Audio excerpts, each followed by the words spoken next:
right, everybody, welcome back to another great interview that we're going to be kicking off here today on our Nothing But the Tooth podcast. Today, I've got somebody who, it's funny, we were talking about this, I followed on Facebook and had, different interactions with, I feel like, in Facebook groups and the dental community. And then a few weeks back, we actually were able to get connected for the first time. And we both were saying, why haven't we chatted, before this? Like it was like meant to be. But I have Maritza Duran here with me today, and she is the owner of MDent, which is a consulting company that helps first-time practice owners. So if they're, stepping out into maybe the startup world and starting up, their own practice, or maybe they're acquiring a practice and they're going to be a first-time practice owner, MDent and Maritza help with basically getting that practice, up and running, helping with their systems and everything that they're going to need to be successful. So,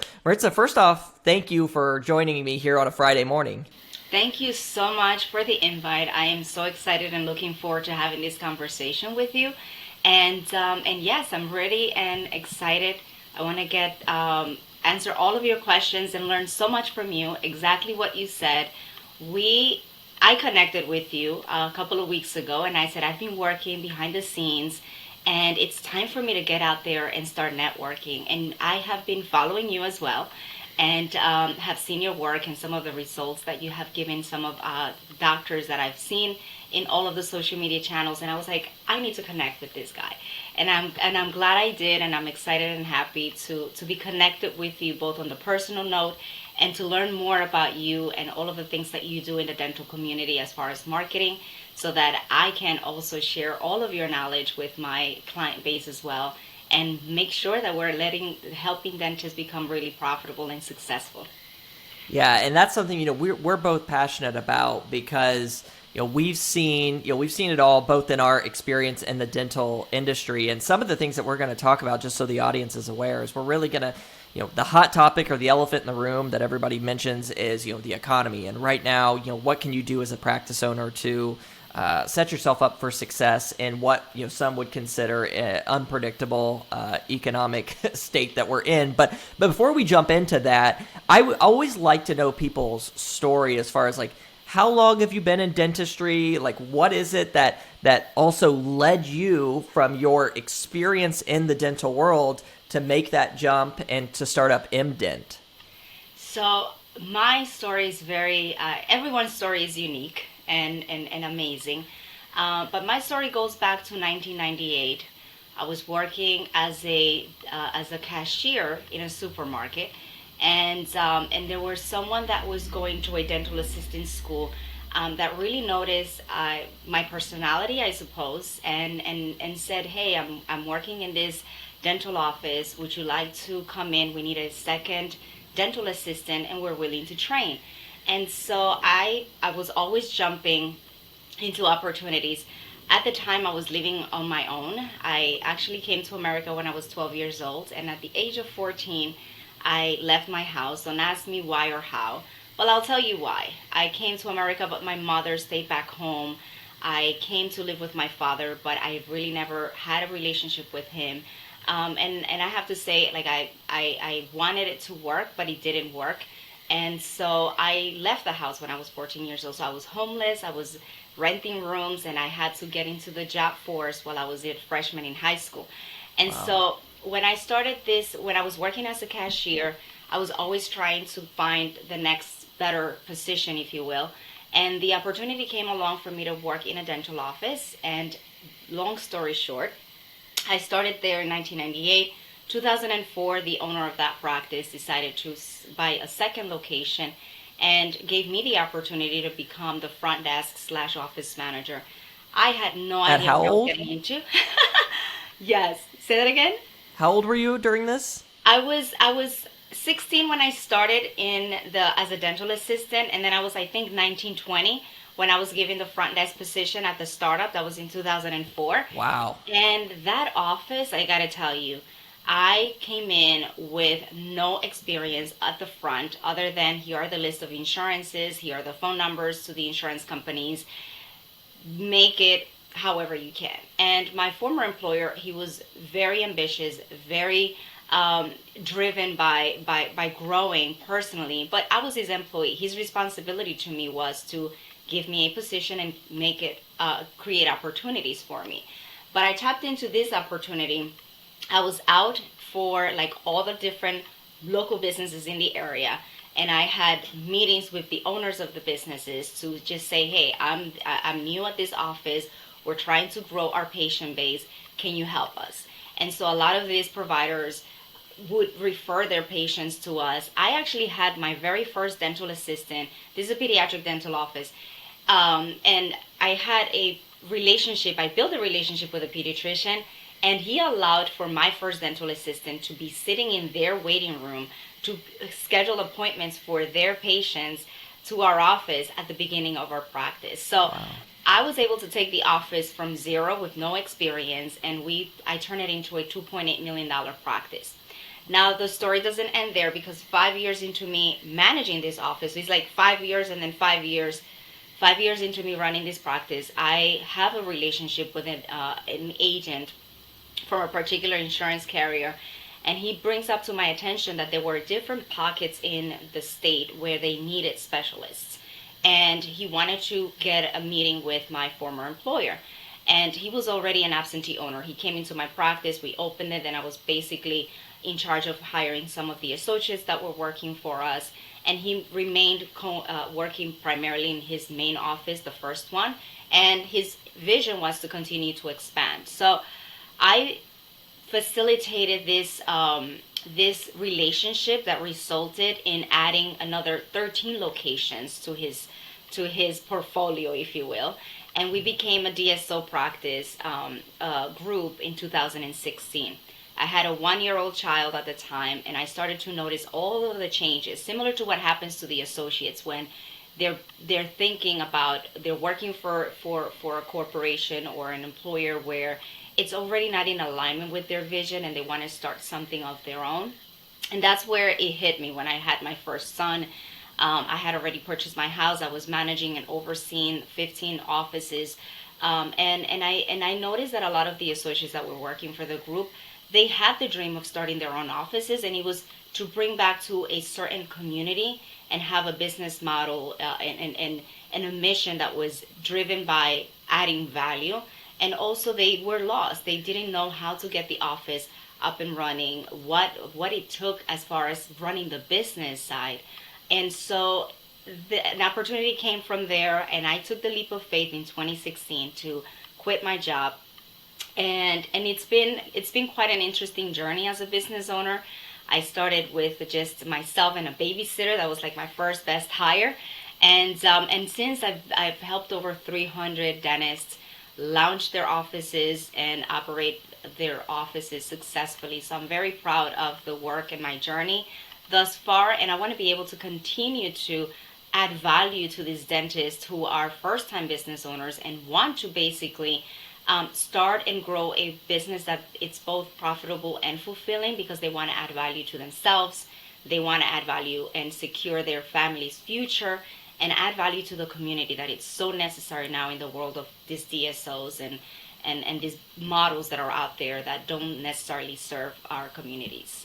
Yeah, and something that you said there as far as growing your business, and that's amazing what you have done since going out and doing the own. And I always tell people I have such a respect for anybody who goes out and starts their own business, whether it's a consulting business, whether it's a dental practice, a bakery, whatever it is. It takes an extreme amount of courage. And I had actually seen a post on Facebook you had made the other day, and I made a comment about a business is like a child. It takes a village to make it work. And when you had mentioned you were starting out with just like a babysitter, it's like babysitter played a role in this company running. I remember starting out, I was sending, this is about 2015, 2016 as well, I would send letters, handwritten letters to offices, and I would wax seal them to make them stand out. And me, my wife, and my mom would be like up at 11:30 at night helping me wax seal these letters to send them out while I'm still working a full-time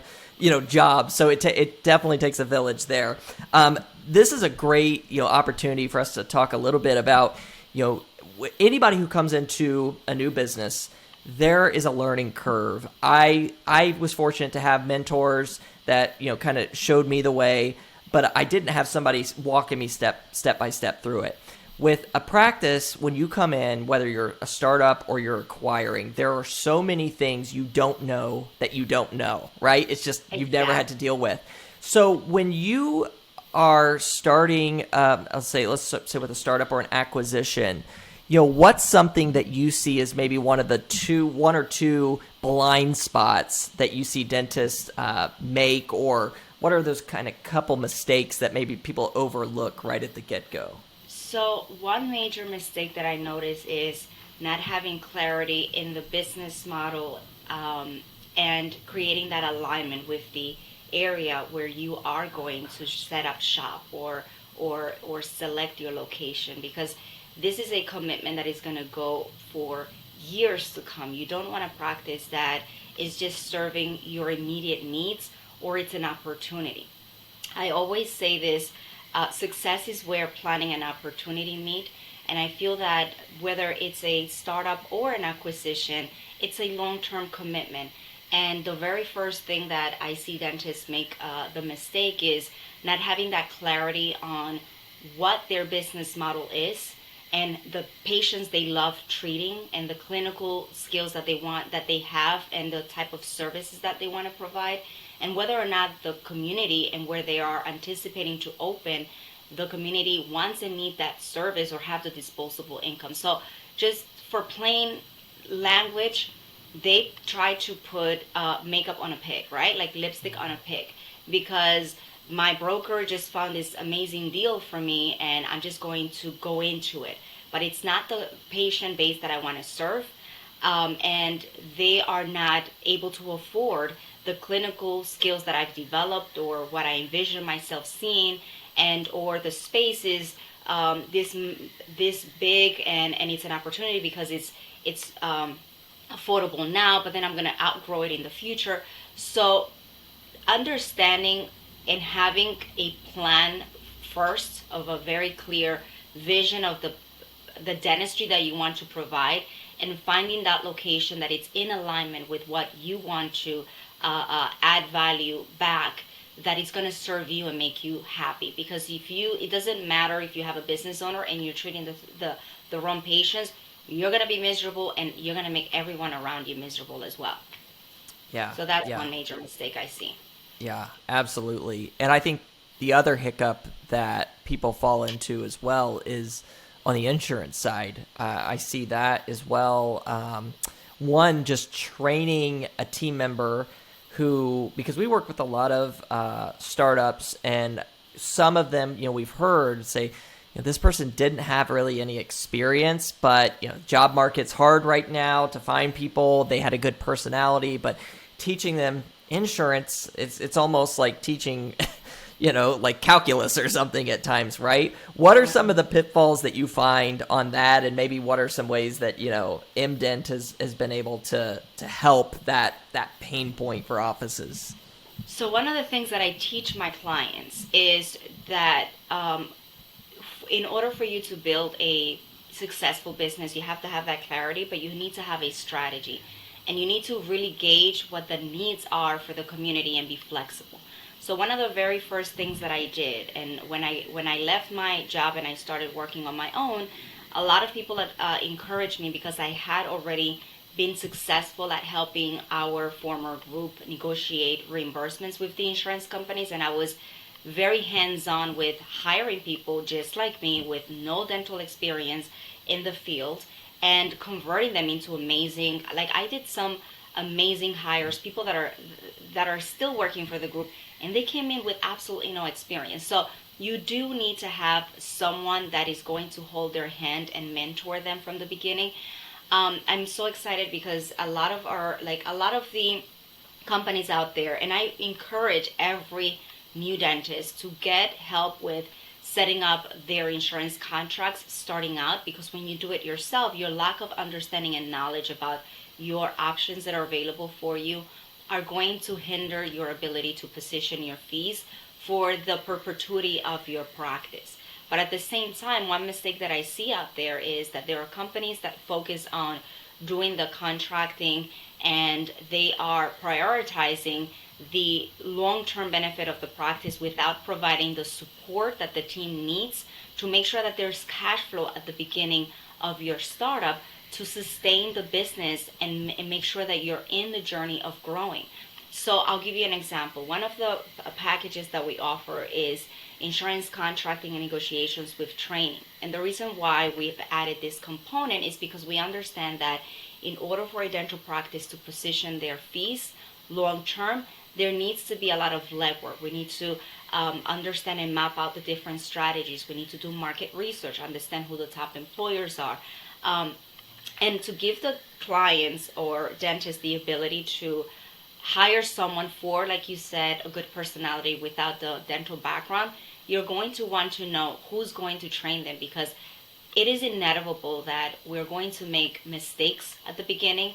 And so my advice to the doctors is take your time to find a company that is going to not only help you and empower you by coaching you through the process and have a done with you for you approach to the insurance contracting part of it, because you are going to have ultimately this long-term relationship with the insurance companies, not that my company or any other company that you may retain to help you for that part of your startup project, if you will.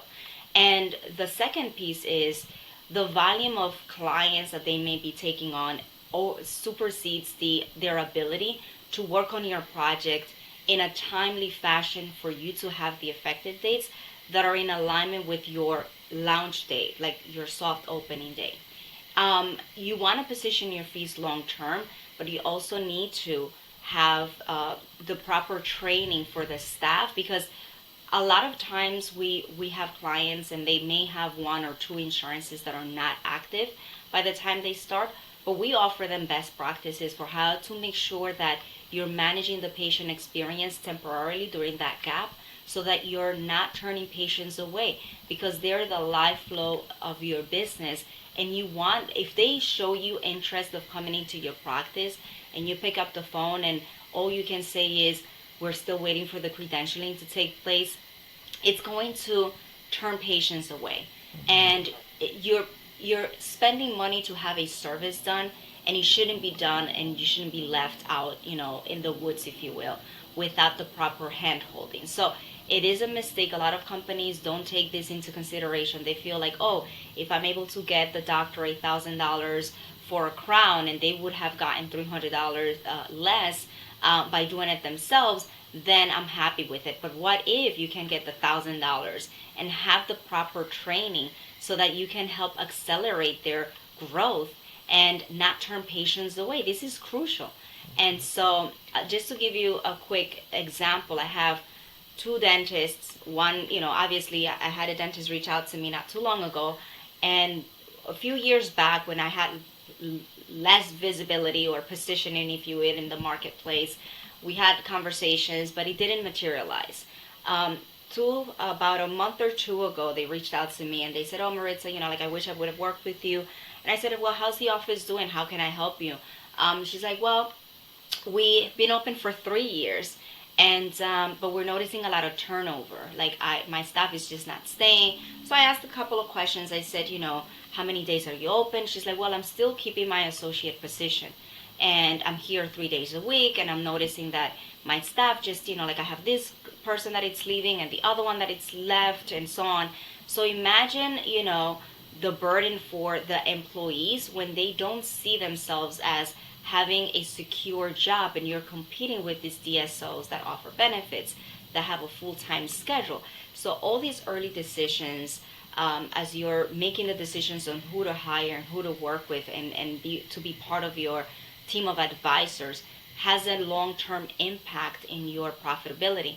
So, and in contrast, I have my clients that have been able to quit their associate positions, and they're still being able to create long-term positions for their employees, because they're able to open 4 days a week and have a full schedule. They get the fees negotiated, but they have the training, so the staff, the front desk person, does not feel lost They feel like they have the support.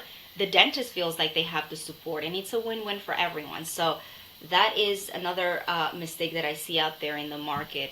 And as a company, we're trying to always innovate and find out what's missing out there that we can help solve and improve on. And that's one of the things that we've done. We offer the insurance contracting with training so that you guys have immediate best fees position with the hand holding support for you and for your staff to make sure that you hit the ground running from the moment you open your doors. And that's so important. I see that all the time too, because especially people like at the front desk, they're balancing numerous different things at once. And so if they're struggling with, working with the insurance companies, for example, then that's going to cross over in how they're talking to patients when they are answering the phone. That stress, it's impossible to, if you're feeling stressed or unsure of something, for that not to carry over into other pieces of that job, which at the end of the day is going to hurt your first impression many times that you're leaving with patients. Or if patient feels like you said earlier, if they're, they don't really know, the office doesn't really know whether or not, they're in network, or if they, if that contracts or whatever the case is. So that's a vital thing right off the get-go. This is why I'm an advocate of getting somebody in your corner who knows this, who knows how to do it. There's no sense in trying to reinvent the wheel and learning through, tons of failures and whatnot. These front desks, they're afraid. I've been there. Like, it's not the same when you are concerned about your ability to maintain a job. And so if my role is to learn the insurance, I am going to prioritize working and learning and just dealing with the insurance, and I'm going to jeopardize my ability to connect with the patients because I'm trying to protect the money from the office so that I can maintain my position, right? Like, they're new employees, they're trying to help you grow, and they're afraid of losing and losing their jobs by making mistakes. So they're going to overemphasize and in their minds, and this is something that I teach all my students, in your mind, insurance is secondary to care. Always prioritize connecting and dealing with your patients first, and in your mind, that's the priority. Then the insurance becomes secondary. And this mind shift helps me help the offices take off faster, because in a lot of situations, the dentists are just driven by the insurance and the front desk's ability to handle the insurance questions with the patients, and they jeopardize these early stages where it's so crucial for you to manage the patient relationship so that they can become like fans of your practice and really feel that they're there for the care that they're going to receive, not for how the insurance is structured. So the insurance shouldn't be the driver of the relationship between you and your patients, and we try to help navigate that with our doctors and with their hire team. Yeah, I feel like you and I could do a whole episode on just insurance. We could do a whole day training. we might have to schedule another one just on insurance, because I know that's a topic that everybody has questions about for sure. But that was great advice, and especially putting the care first, insurance second. I think more people need to emphasize that in their own practice. I do want to kind of segue into right now, as we're recording this, we're in December of 2022, coming into a new year, and with that, if you turn on the news, whatever the case is, everybody's talking about I call it the R word, right? Is there a recession on yes, coming up? Are we in a recession? Some people say we're in one right now. Whatever the case is, hearing that from a person who maybe is at an associateship, they're unhappy, they're like, I just got to get out, I want to start my own thing, or I want to acquire a practice, I want to be an owner and do things my way. I hear these stories all the time, but they may be sitting here thinking, is now not the time to do it? And I would say you have to be cautious from my experience, because sometimes you can wait forever for the right opportunity, and the right opportunity will just never come. Like, sometimes you just have to do it. So I want to get your thoughts and kind of what you're seeing in the market as far as right now in acquiring, starting up a practice. Is now the time to do it? And if so, what are things that you can do to kind of make yourself as bulletproof as possible in a rocky, economic climate? So I think dentists are in a very good position for starting a business. And one of the reasons is because everyone needs dental care. COVID was one of those things that proved, as far as dentistry as a business is concerned, forget about the lockdown and not being able to treat patients for a certain time. But one of the things that have come out of that is the understanding that in commercial real estate, dentists are the ideal tenant to have in any kind of space, if you will, because we tend to have businesses that are solid. What happens is if you don't have a strategic plan, you can make any business work in dentistry anywhere. But you just have to, like I said earlier, have that clarity and be able to be flexible so that if you end up selecting a particular site, that you create a plan for that particular office, because you don't want to come in and impose your business model onto a community that it's not willing and able to receive what you are there to offer. So I'm always a very big advocate of finding that alignment. I have a current client, he's asked me to run a couple of demographic reports, and he's like, okay, let's jump into the dental piece of it. But I said, we have to look at the diversity, the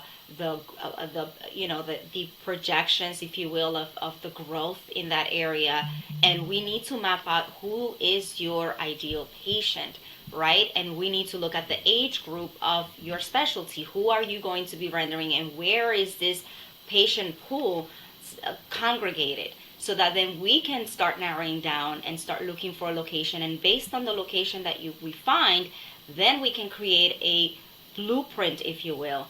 And the way that we do that for our clients is we help them do the break-even analysis with revenue projections. And we've been very lucky and I should say excited to be able to have the doctors that have worked with us create that alignment and be able to, like I said, I have a dentist that launched her office in January, and we did the reports for like her ongoing growth and managing the growth after we open. Like, we don't only help them find the location and get the keys, we jump into the practice after they're treating patients, because we want to mentor the team, make sure that our projections and all of the strategies that we do, we roll up our sleeves to help them with the implementation. So this doctor should be already at $700,000 in her first year. She started on January 12th this year.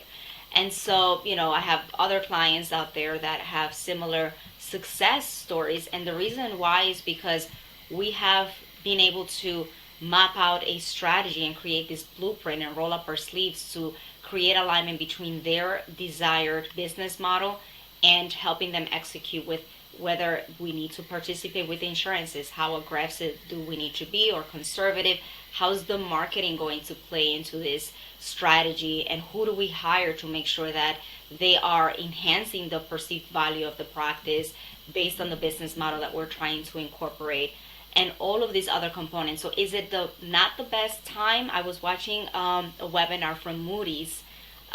Is it Moody's? Yes. Recently this weekend, they were talking about the economy 2022 and projections for 2023. And one of the things that they did say, are we in a recession? According to them, we're not. The inflation is partly, according to them, don't quote me on this, it's partially based on the real estate market and also based on the energy prices because of the war in between Russia and Ukraine. So these things, like, depending on where you're opening, you want to take a look at the real estate market where you are. As a startup dentist, if you're thinking about leaving your associate position, you have leverage and you are an interesting, qualifying, good tenant, because dentistry is one of those industries that has been proven to be very solid. But you want to be mindful of the growth projections in that area where you're going to open, and be flexible to make sure that when we start a business for a service that people want and need. So that box gets checked out. a service that you can promote and that you're able to render, but at the same time that people can afford to and are willing to buy from you. So all of those three components, all those boxes need to be checked in order for you to make it a successful decision. But I will encourage anybody that is thinking, when the economy is bad, if you have a plan. We started doing this expansion, by the way, with my former employer after the 2008 market crash. And again, we opened 13 offices. We were opening 2 offices a year during that time frame. So Wow. the economy, when it's down, Warren Buffett, a lot of people say when things are bad is when Time to good buy. entrepreneurs come in and they shine, right? So this is winter for the economy, but if you have a strong plan in place and the right team of advisors, you can make this the best time for you to start your own practice. 100%. And I always, tell people dentistry is pretty recession proof, because if you have to be flexible, it's like, yeah, maybe people aren't going to be doing, full smile makeovers and veneers and these type of things, but there's going to be emergencies. There's going to be basic restorative care that needs to take place. And I saw it a lot with 2020 when the lockdown happened. Practices shifted into emergency dentistry mode for the ones that still wanted to try to see patients, because you could technically do that. But then even coming out of the lockdown, many of the offices that we worked with and just, had a hand in, they had record years even with the shutdown, which was like, whoa, like how many other industries could say that? Certainly like the hospitality industry could not say that, restaurants and these things. So that is one thing that as a practice owner, I feel like you can have some, solace, there, at least that kind of puts you. Starting your own business is a scary, Yeah. thought. It takes a lot of courage. Yeah, it absolutely does. And so with that, I know we're starting to get, short on time here, but I want to know, in your experience, you've done this for a long time now. You've seen a lot of practices, excel. You've seen others struggle, I'm sure, in your time in dentistry over the years.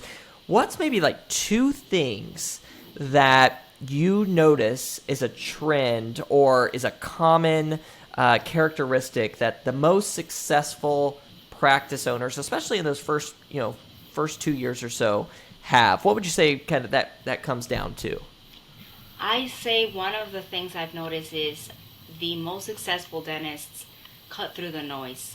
I think that cutting through the noise and just not jumping into over consuming and getting too many people involved in your projects is important. You want to be able to find one mentor, one person that has done exactly what you want to do, and then cut through the noise from everybody else. So that's one thing I've seen a lot of successful dentists do.